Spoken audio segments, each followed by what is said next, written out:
we're back at it. Another Monday. Why am I so big and not? Because you've been stuffing whatever that snack is on your face for the last 10 minutes. Well, this is because I'm eating pistachios because I'm on a 20 pounds in 20 days loss thing. Yeah. Otherwise, I'll be eating muffins. Okay. Pistachios are good for you? Well, they're better than muffins. They don't taste better than muffins. Well, they got a little salt on them, so they definitely don't taste better than muffins. But I can tell you this: that's interesting. So I took off already 5. I think I'm on day 5. So, but I was down 5 in 3 days, and I kind of bumped up a pound, and then I got back. Yeah. It's starting to get hard. The first 5 are easy. Like 2 days, you just discipline yourself. Boom, 5 are gone.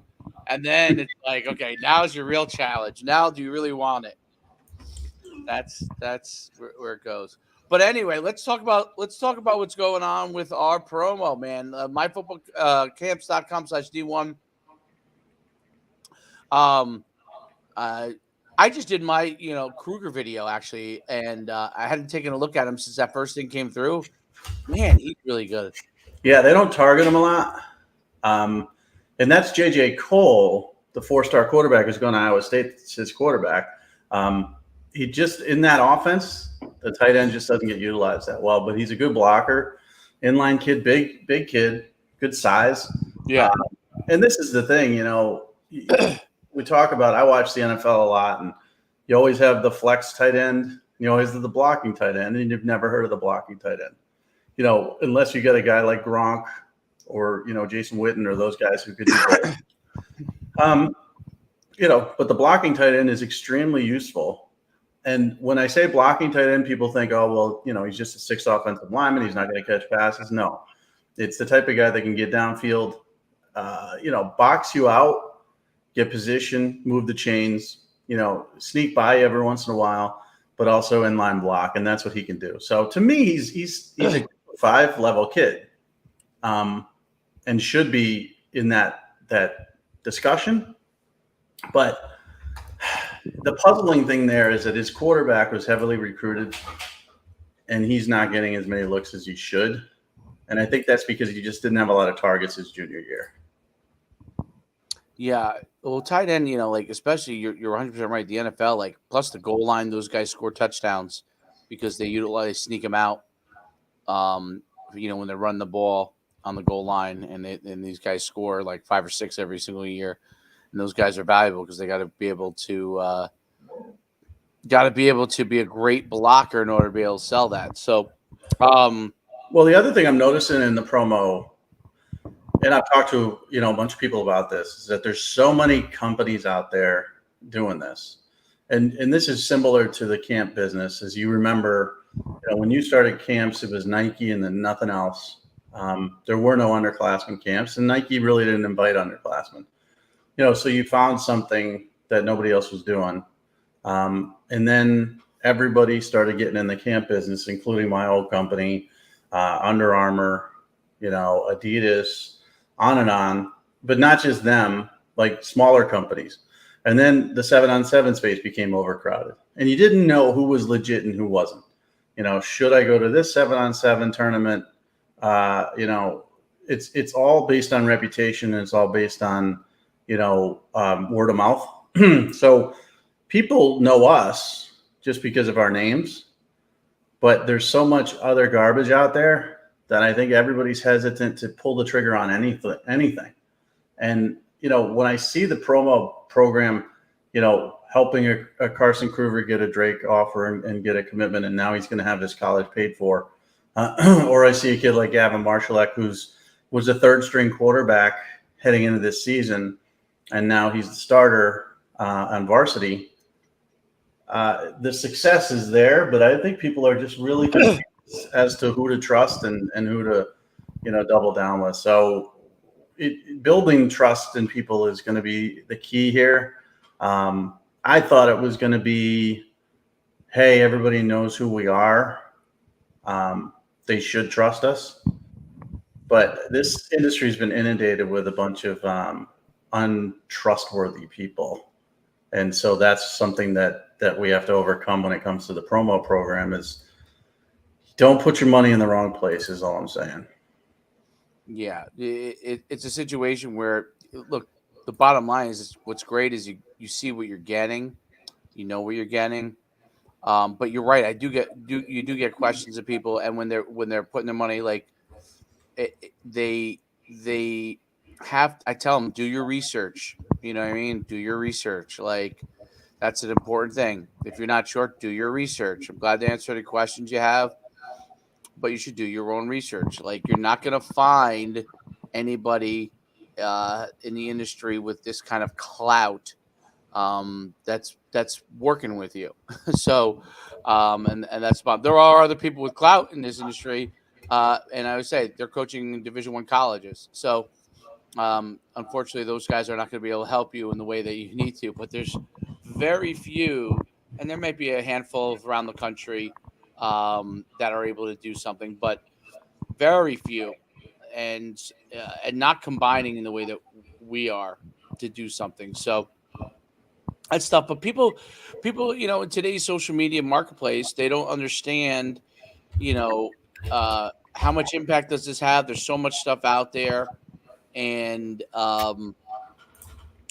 showing them not just the people following them, but the depth and the breadth of the reputation is important. But they got to talk to you still. That's the bottom line, and we're glad to talk to you and communicate with you to be able to help you understand everything. So, we welcome that.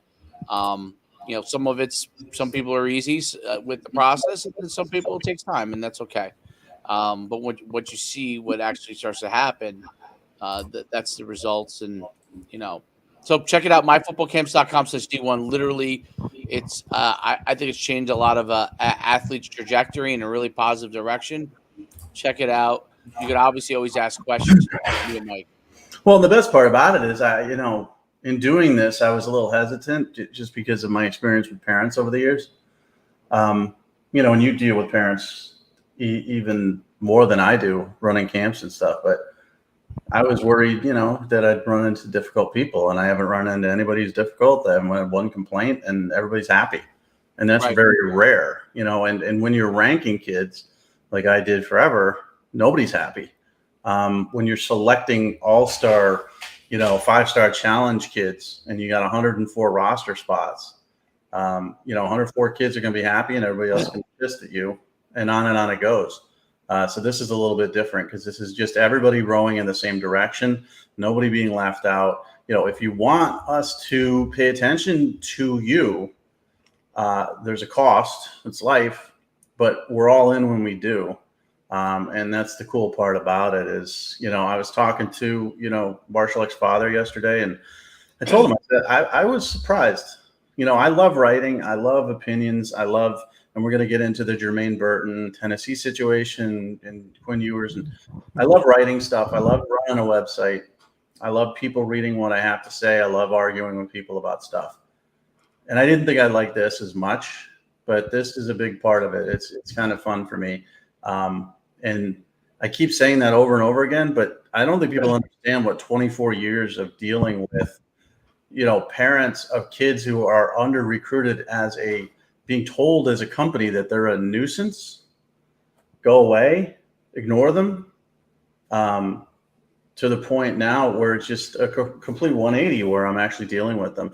I don't know. It's refreshing. I've covered 5 stars. Terrell Pryor and a great kid, and Jadeveon Clowney, and Bryce Brown, all those guys. But it's a different perspective. There's almost like a rich people's problems. 5 stars have what I call rich people problems. Like, oh my God, what school do I choose? I've got 58 offers. I'm so confused. And then there's kids who just die for an FCS offer, and that's a completely different problem. And I kind of like this end of it too, after dealing with, all the superstars for all those years. Absolutely, 100%. I mean, I think it's a big thing. And check out myfootballcamps.com/D1. Mike's social media right down below. You can see it right here. Mine as well at Coach Schuman at Farrell Sports. And we have our websites. You can follow us. Make sure, if you have a question, you think you're interested, but don't be shy. DM us. I'm glad to interact with you, answer your questions for you, okay? And that's an important thing because sometimes people are shy and they don't want to ask questions. I don't get shy. I don't. People haven't been shy with me ever. I Mm, would prefer shy sometimes. mm. I don't get shy. You get shy? I get shy sometimes, yeah. Do you? I get a lot of links. Can you check me out? DVDs thrown at my freaking head. That's what I get. So I'm used to the opposite. Right. People like to attack you. Well, they like to, put themselves on my windshield as I'm trying to drive away from a camp. That's the opposite of shy, I think.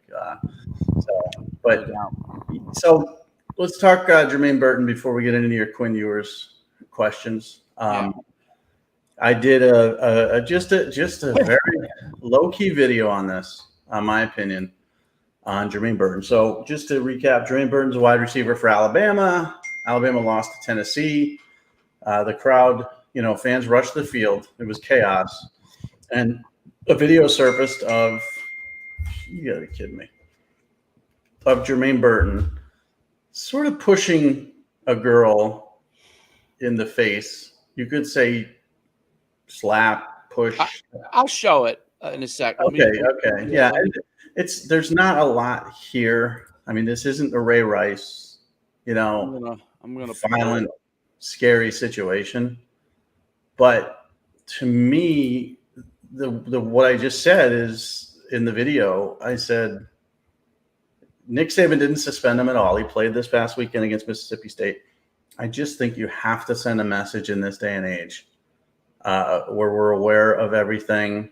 You have to suspend him for a game, and Saban didn't do it. And you remember Musha Muhammad? Yes. Wide receiver for the Carolina Panthers. Yeah. So he was at Michigan State 100 years ago when Saban was there, and he got in trouble legally. He had got busted for marijuana, which now is nothing, and then he broke his probation. And Saban didn't suspend him either. And Saban's explanation was he didn't feel it was warranted. And the guy turned out to be a great player, great human being. So people are sort of saying, Saban knows. But I think it just looks like win at all costs, and I think they should have done something. All right, let me play it. Let's play it. All right, you can see it, right? Okay, here. Yeah. We'll play it here. I just took the music out. So there he is, number 3. Yep, number 3. I think there's a better version of this. So they're playing it over and over again, though. She's in front of him. Oh, here it is. Yeah. So. I mean, she's videoing him too? No, I think she was videoing the scene, and I think he tried to knock her cell phone out. That's and then he acts. Okay, here's the. So there's the screen grab of it. It's not a punch. It's not a. She goes the side of and he hits her in the face. Kind of, is that what happened? Yeah, so you see her holding her face and turning around and looking at him, kind of stunned. She wasn't hurt. She didn't press charges. This isn't, this isn't Ray Rice. It's just something that you can't do. So yeah, if you're on the field and the crowd, rushes the field and it's very difficult to get off the field, and you're going to interact with people, but you just got to get off the field. You got to just get off the field, not touch anybody, and try to say anything to him. I don't know. See, that's the thing that hasn't come out. So Jermaine has not commented. I wouldn't if I were him either, but I texted him to see if I could get just sort of a, his side of things. He didn't respond. I think he changed his number.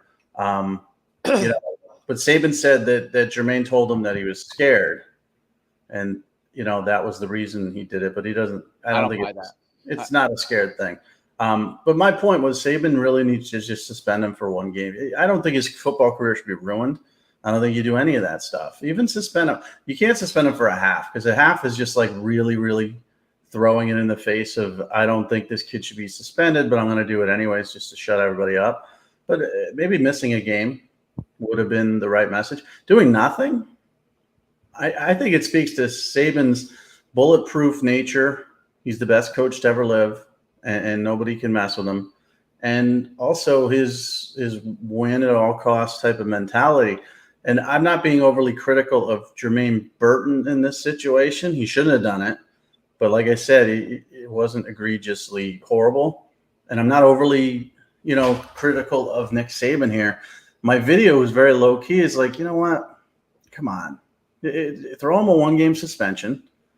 Everybody learns from the situation. He won't do it again. And then move on. But Saban didn't do that. So now we got a topic. Did he handle anything internally at all?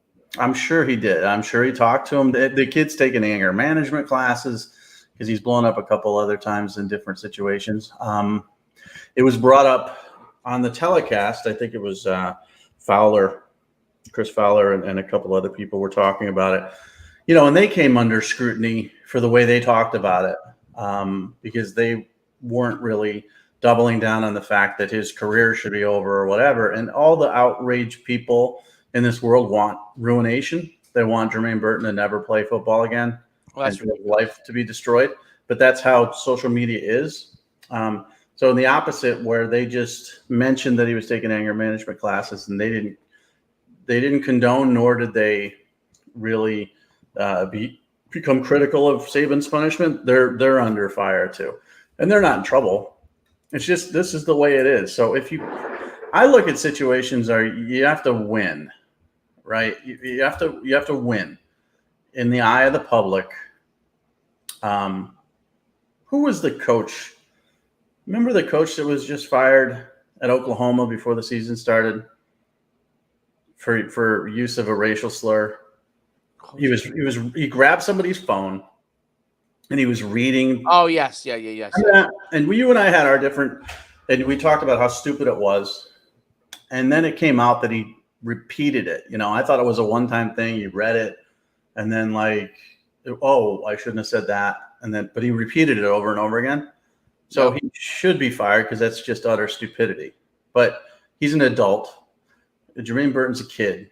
I don't think he should be, kicked off the team or anything like that. But Nick Saban's an adult, and he understands, listen, if I suspend this kid for a game, maybe I'll shut some people up. We're still going to beat Mississippi State because they own Mississippi State.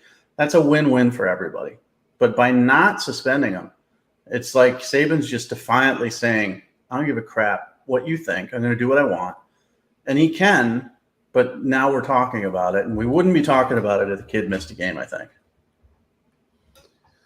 Well, I think you would be talking about it. I don't know. I think there's two sides of it. The people who hate Alabama are not happy. The people who love Alabama don't care. And I do think this. So something should have happened for what he did. I don't know exactly.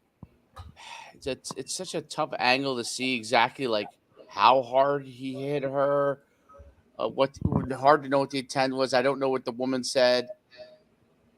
Not what she said to him, but what she said happened, or do you know on that? Yeah, she shut down her social media. She did not press charges, and she hasn't been heard from, to my knowledge. Right. So that makes it awful difficult. But I think, if it had happened where no one saw it, let's say the olden days, okay, and someone brought it to their attention, they probably would have just had a talking to. That's my guess. Because social media and you could see what somebody actually does, that makes it a little bit different. What is the action on it? Nick Saban gave whatever his explanation is. I think what the issue is with Nick Saban is this, okay, and you'll tell me what you think about it. He had that tirade, which I agreed with, about how nobody helped Henry Ruggs. Nobody told Henry Ruggs not to get into a car and all this other stuff and about leadership. It was one of my favorite rants by his, I thought in a positive way, yeah, I agree with you. But here is his opportunity to be a leader in some way, shape, or form. And I don't know, does he learn from this? What is the situation here? No one said, he's a big second chance guy, and I get that, but I don't think anyone's suggesting at least from my side or your side, that he should be gone. I think something should have happened here, some form of suspension. I don't know what it is. I mean, um, I disagree in a sense that I think these sometimes are things that you do to half suspension, half a game suspension. I do know what you're saying. Like everyone knows the half game suspension is basically a BS suspension. Complete BS. Yeah, complete BS suspension. So does that teach anything? I don't know. Um, and I don't know anything about Burton. Beyond, you know more than I do about his any past history stuff. Nice kid. I mean, So, California kid, went to Georgia. Every experience I've had with him, from recruiting to the portal, because he was at Georgia when he won the national championship last year, transferred to Alabama. Nice kid. But I don't know. I mean, I don't know. I thought Aaron Hernandez was a nice kid. I really did. I just had a heart attack. Well, I'm saying every experience I had with Aaron Hernandez was a great one. He's a local kid from Connecticut. His brother is a great guy. Okay, so he's a college coach. Or was a college coach. I mean, yeah. DJ. Yeah. So Aaron Hernandez, I had lunch with, I had breakfast with, because he was a local kid. I went to a lot of his games and stuff like that. I covered him very closely in the recruiting process because we don't get, borderline 5-star, tight end wide receivers in Connecticut. And his story was intriguing because he was going to go to UConn. His father died. Then he went to Florida and on and on. But I thought he was a nice kid.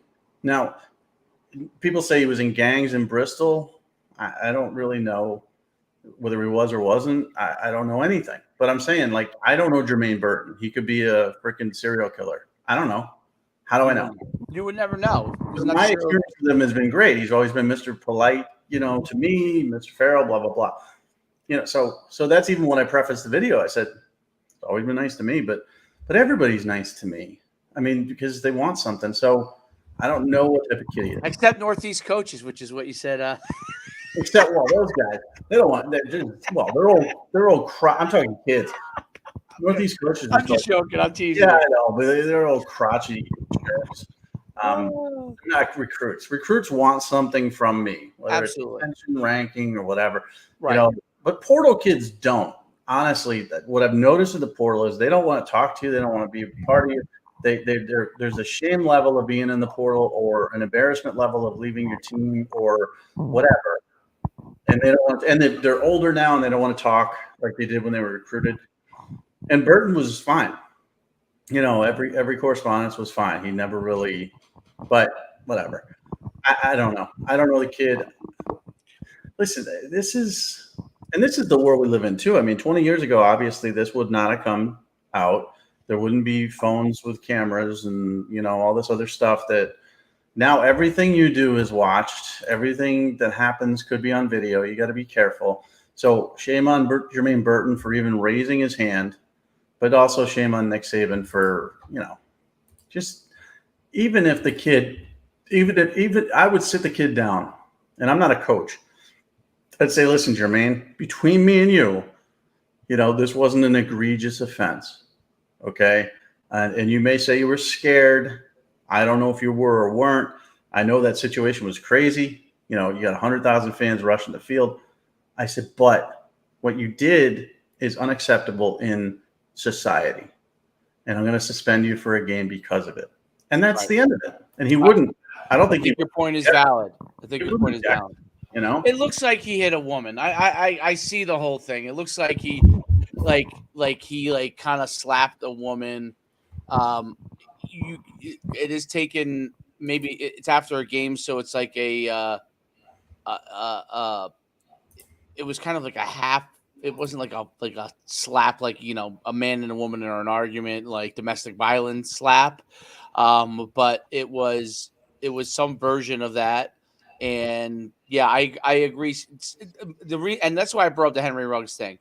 If Saban is about teaching lessons to young men, right, and being a leader, then this is what we would call a leadership moment. And so, who are you, Nick Saban? To me, look. He chastises, and I love him as a coach. I mean, I think he's an unbelievable coach. Obviously, people say he's the best of all time, maybe he's the best recruiter of all time, but whatever it is, okay.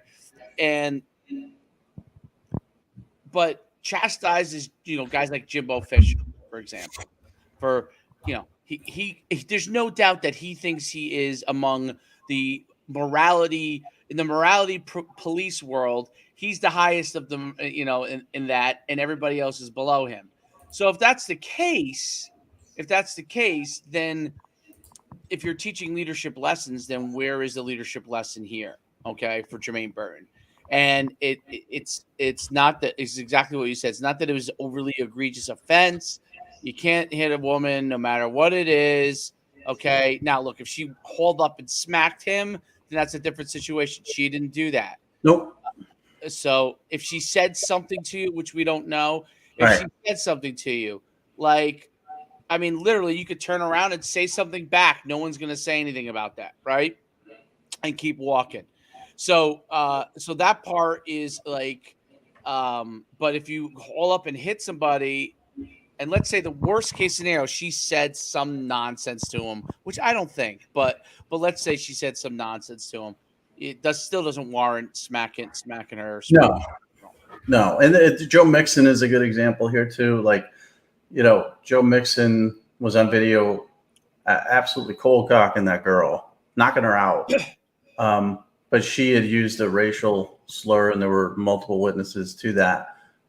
So that's a trickier situation. But even then, you can't punch her. You can't knock her out. And he got suspended for a year. And I was critical of Bob Stoops at the time, too, because I think Joe Mixon, that should have been career ending. And it wasn't. And Mixon, has gone on to the NFL and had success and blah, blah, blah. And I think Bob Stoops had a sort of win at all cost mentality as well with him. Jimbo Fisher with Jameis Winston and the accusations against him at Florida State. On and on, we're seeing examples of this. So it's not just Nick Saban. And those are much more egregious accusations or offenses than this. But for me, just slap a one game on him and get this over with, and not to, because that's how light this is. I mean, really, there's nothing here except for a message to him and say, just keep your hands to yourself. That's it. And I'm going to make you miss a game because of it. So we can get to Ewers now. I mean, because that's an interesting topic to me. Yeah. But it's a lot to do about nothing, I guess. Yeah. No, I just think it's a chance for him to, but maybe he thinks I don't know the man. So, I just think like I've loved a lot of his stuff. Literally, I agree with a lot of things he said, and then sometimes the actions don't match it, and then just like, is this just because you're in a bad mood and you wanted to rant on this, or right. or in Ruggs' case, he loves Ruggs, right, and he feels like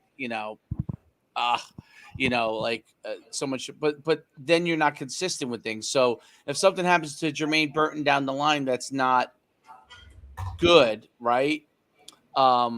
And he, I don't know, misbehaves in some way, shape, or form, then you would argue whose leadership fault was that? Maybe you could argue that was yours. You had the opportunity to help a kid who is going to have a chance to be a pro and all that kind of jazz, get to be successful, and especially. But it is here or there. I mean, it'll probably die in a week with the news how the cycle is. Probably a couple days. So Quinn Ewers, here's what I thought was it. I watched the whole game because I thought it was a great match. First of all, it is nice to have Texas at least playing pretty well, because I enjoy watching them when they're playing pretty well. It makes it fun, the matchups, right? And Gundy is a hell of a coach. Has done amazing. I mean, look, it certainly helped when the billionaire gave some money to really help him be able to recruit at least on par in the Big 12. I'm not saying he can recruit on par nationally, but at least with the Big 12, he's better. But what I watching Quinn Ewers, and when he was in high school, I used to love all the wild throws he'd had and the mullet. I saw him and quick release and everything. And even though he threw a little three-quarter-ish to me, I think he did that on purpose. I really do. I don't think that's his natural release. I think he was a kid who was enamored with off platform because of Mahomes. So, that's Okay. what I see there. So watching this game, I then watched passes. Now, I'm not talking about the three interceptions. Three interceptions. One of them was a receiver drop. Yep. The other two were bad. And then there was another one that was a pick six that they had gone off sides. It would have been a pick six. It would have ended the game one play earlier. He threw another one the next play. Okay. But what I thought was worse was some of these lollipop throws into the stands, inaccurate throws down the field, wildly inaccurate at times, and almost a casual style of throwing. Like he's just kind of throwing it to throw. I don't know. Like sometimes you see this in high school, like a high school kid just throws the throw. So I said, let me go back and see if there was anything like this in high school. And there is. So that's what surprised me. I just went through Twitter and started typing in Quinn Ewers and INT. And I saw things like in the championship game, one of the championship games, he kind of just started firing the ball around. And I don't know if it's something when he gets out of sync, that's kind of how he maneuvers it, or is this going to be an issue? So it looked like teams got pressure in him in high school. Okay.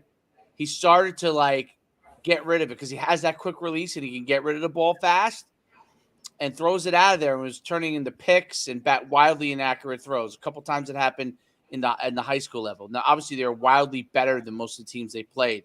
So it wasn't until they got to the top level competition games that it ever had a chance of happening. But it did happen a few times. And it was when people got a lot of pressure. And that's what I noticed Oklahoma State did. They got a lot of pressure on him, and the throws were wildly inaccurate. And I wonder now, look, he's young. Can this stuff be corrected? But the question everyone automatically goes to is, if he isn't that good, for Texas, is not the end of the world because they have someone coming in that will take his place. But for Quinn Ewers himself, is there something there when he gets a lot of pressure? Does he not get enough into it? And is his arm weaker to me? Because I noticed that he's got a really quick release, good arm, ball pops out fast when he's in position. But if he's somewhat off balance, he struggles to throw the football. Well, your thoughts? He doesn't finish his throws. Yes. When he's under pressure. So when you see him stand in there and his footwork's good and he has time and he steps into his throws, he finishes his throws and the ball it's a bullet. He's got one of the best arms that you're going to see, and he can make any throw. I was watching the NFL yesterday, and I was watching the Jaguars for whatever reason, and I was watching Trevor Lawrence and just watching the way the ball comes out and how quick it gets to where it needs to be and how magical it is when he has time and he steps into his throws. Quinn Ewers is young, and his bad habit right now is when he is under pressure, he doesn't finish his throws. And by that, I mean his delivery stops, and that's when the ball floats. So on the sideline interception, the first interception went right through the guy's hands. It was a good pass. It was tipped up interception. That was the end of the game. Oh, it was the end of the game. That's right. And then so the other interception looked like a miscommunication a little bit between him and the receiver. The receiver was coming inside. Ewers threw it to the outside, but it was also a bad throw. It was a very, very poor throw under duress, but it wasn't one of those half arm. It's the lob on the sidelines where the ball floated, where you could just see he's under pressure. He's not going to finish his throw. He's not able to step in the throw. He throws off his back foot and he just lets it float. Those are the decisions that he needs to really change. He's had one bad game. The Alabama game was a good game, but he got hurt. He had 4 touchdowns, 1 pick against Oklahoma, no picks against Iowa State. But his numbers, 11 TDs, 5 interceptions, speak to somebody who tries to do too much with their arm, but that's not him. I've seen guys with cannon arms. Jeff George is probably the best example of this. Great arm, and they try to – Brett Favre too. They try to fit the ball in where they can't because they think their arm is just so reliable to them that they can do things with it that nobody else can, and they throw a lot of picks because of it. This is a mechanical issue that needs to be fixed. So you're right. It's not an arm strength issue. He It's seems not to not be able to shift his weight. So it seems like he does, like when he's back here, and he's in trouble. He's not shifting his weight. You're not able to step into the throw when you have blitzes, but he's not shifting any weight. He's throwing backwards, and he's like this. Yeah, he's like it's like a jump shot. The right. only way I can say it's like a fadeaway jump shot. Yeah, fadeaway. And so that is obviously something that they need to work on and correct, because that will lead to an interception quite often, because the ball is always going to float. A fadeaway jump shot is going to be high arcing and float, and that's exactly what he does. Now, the interceptions didn't concern me as much, except for that one, the floating one on the side. But, yeah, you're right. I mean, the one that sealed the game went right through the guy's hands. The other one was a miscommunication, I think, but also a bad throw. It's the level of incompletions. I mean, 19 for 49. That's hard to do. It's really hard to be that inaccurate. The minimum you accept is 50% for a quarterback, and you want 72%. So for him to come in at that percentage, that's very alarming to me, and that's probably part of why they lost the game. So I looked at like some of I don't remember which state championship game they lost. Might have been junior year or sophomore. I can't remember. The other quarterback was like set 80% or something, and he was like 51% with multiple picks. And I saw the same act. They showed highlights of it, and it was like the same thing. It was the same jump shot type stuff. And his incompletions, just having watched the whole game, his incompletions were under prep. A lot of times was, like I said, he's able to get rid of the ball when you pressure him. Okay, like a lot of guys end up getting sacked, right? He doesn't get sacked per se unless you just come clean. He's actually able to get rid of it. But what happens is it's a jump shot, right? And these things are floating out to the sideline, and it's just like every throw in this game, like when they got pressure on him, when they went up, you're almost like, whoa, what's going to happen? And it was kind of wild, but you're right. Obviously it's a flaw. It's something that it's actually, to me, maybe a habit that he's got to fix, because even more than a flaw, right? It's like almost like has to be repped on how to throw with such tight space with a guy right on him. A product of someone who's won 1 million games in high school, who never had a lot of pressure, in my opinion, right? Always was able to kind of step into his throw. Never really had a huge issue with that. Maybe a couple of games when they had a championship or something. Yeah, the other thing people have to remember about Ewers is that he accelerated. He didn't have a senior year. Right. So he played his sophomore and junior year. He accelerated to get to Ohio State early, mainly, I think, because of NIL. Right. Because the state of Texas didn't allow you as a high school student to cash in, and, coming out early and going to Ohio State, you can make a ton of money. So he's technically 1 year removed from high school, so to speak, just like JT Daniels came out early. And it kind of stunts your development a little bit, because you don't learn to fight through these things. Like, he had 45 touchdowns and 3 picks his sophomore year, and then got hurt, missed 6 games his junior year, 28 TDs, 5 picks. But you don't learn to work through things as quickly as you would if you don't have that extra year. So I think, honestly, he's a very young quarterback with very little experience. When you look at, Quinn Ewers, honestly, this is a kid that's thrown 142 passes in college, and essentially 142 passes since 2020. That's not a lot of live football, It's just not. Since 2021, sorry, COVID year. So 2022, practice. Practice.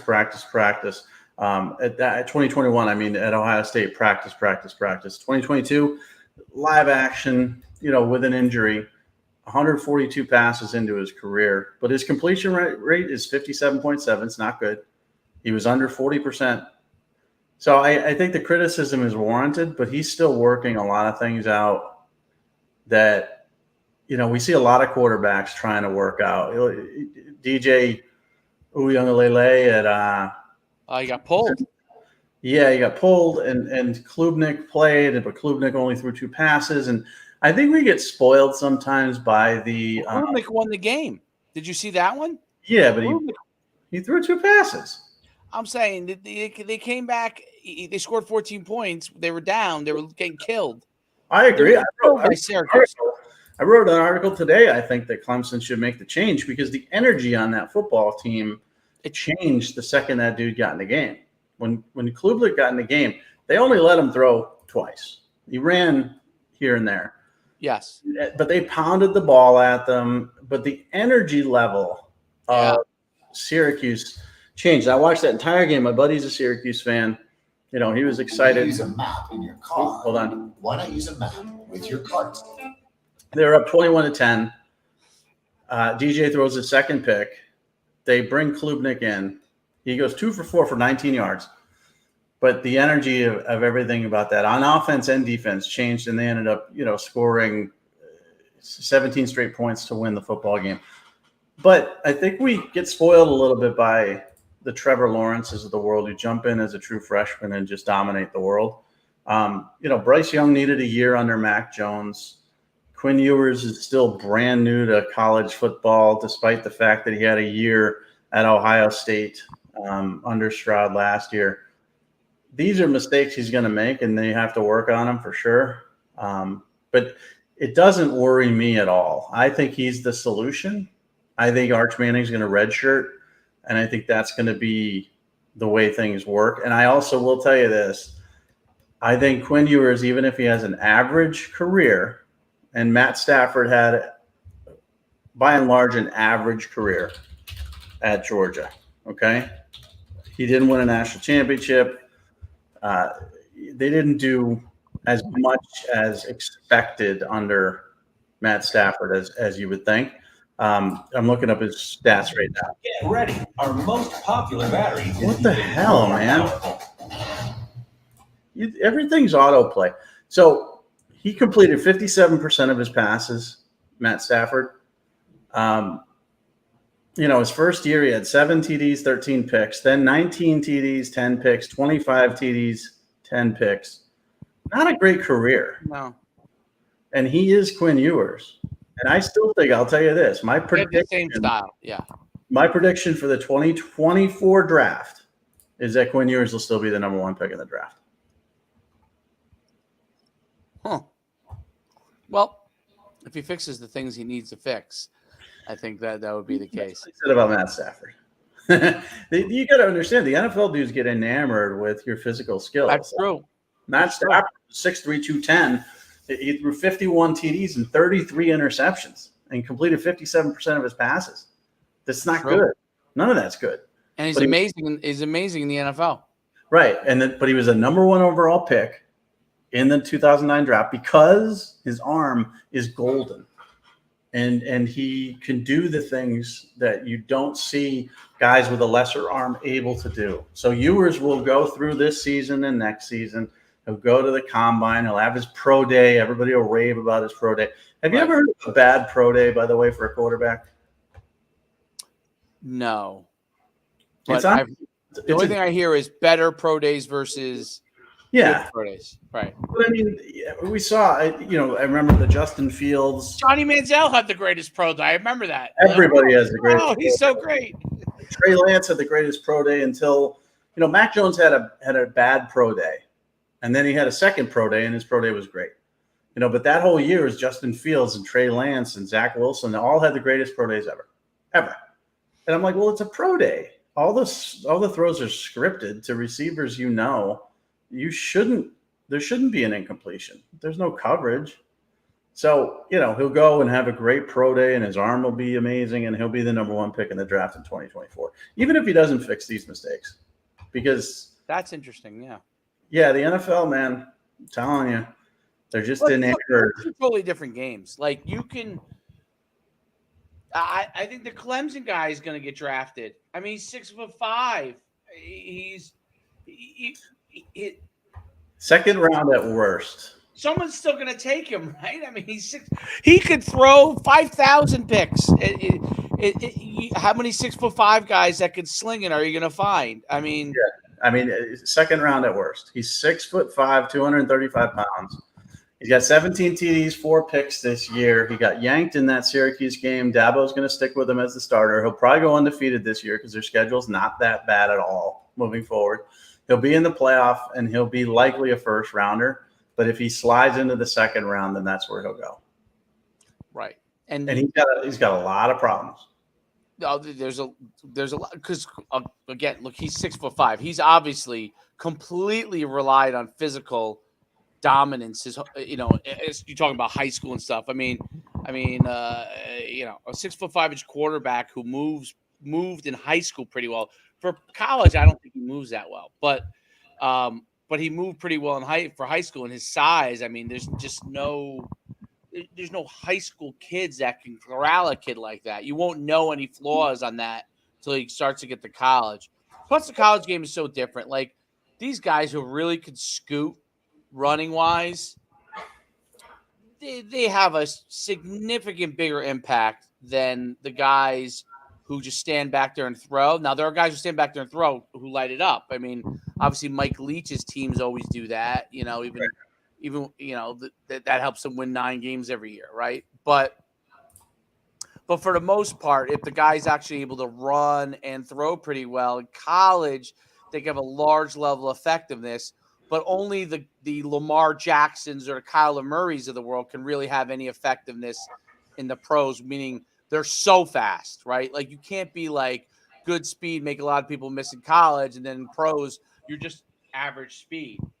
When you're Kyler Murray or Lamar Jackson, they're so much faster than everybody that they're still able to do it for a while. We'll see how long that continues that, but for a while in the pros, whereas everybody else, if you can't drop back and throw and sling it, I mean, you're going to be highly ineffective, Yeah, and also the system you come from is because you mentioned Mike Leach, and I remember Tim Couch talking about how unprepared he was for the NFL because he was under Mike Leach in Kentucky, and that's a offensive system that's not going to prepare you at all for the NFL, and Mike Leach doesn't produce NFL quarterbacks as a result of it.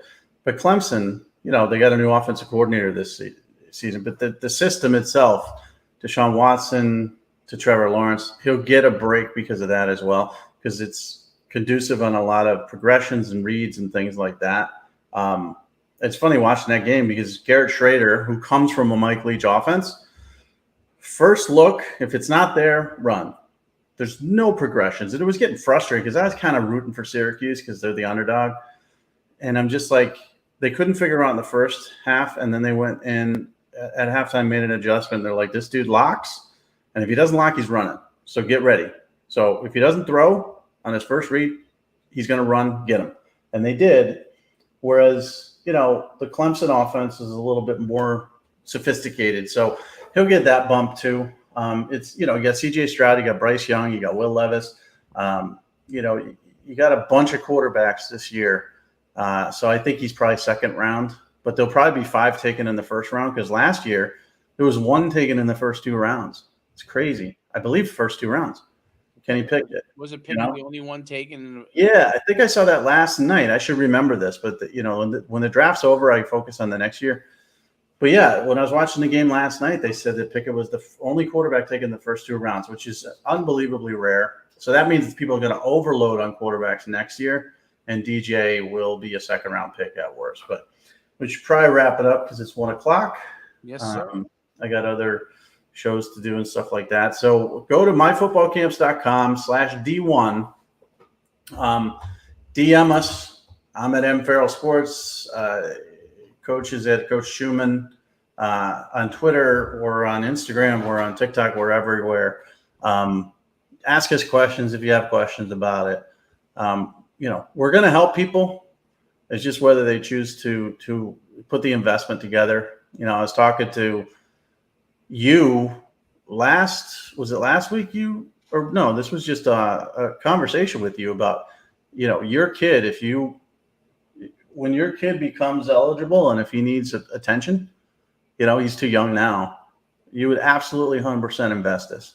Absolutely. A, for the happiness of your child, B, for doing it as a parent and trying to give them every opportunity to fulfill their dreams, and C, because it's effective and it can work. So that's, I think if you do it, you're going to be happy with the results. But it just takes, I know it takes a little while to get comfortable with doing it, because a lot of the people that you've noticed that have come to us have already invested in other programs. Yes, I noticed that. And they're a little jaded. Like, oh, I worked with this program and it was awful and a waste of money. And money's difficult now. I mean, inflation's insane. Yep. You don't have a ton of money to invest. And so if you've already sunk money into something that's not going to work, you may not have the money to sink it into something else. So, I'm hoping the more we promote it, the more people will look at us first rather than waste their money elsewhere. Yep. Because that's the other thing I think we're trying to overcome here. We're new to the market, and we might have been like your second or third option. And by then, you don't have any money left. So anyhow, it's fun to do for us, and we'll get you some promotion. So myfootballcamps.com/D1. I will talk to you. We got a call tomorrow. Yep. So I'll set it up and then we'll talk tomorrow. You got it. Great podcast. Great debate. We'll see you soon, and we'll hit the outro here and get going. Have a great day.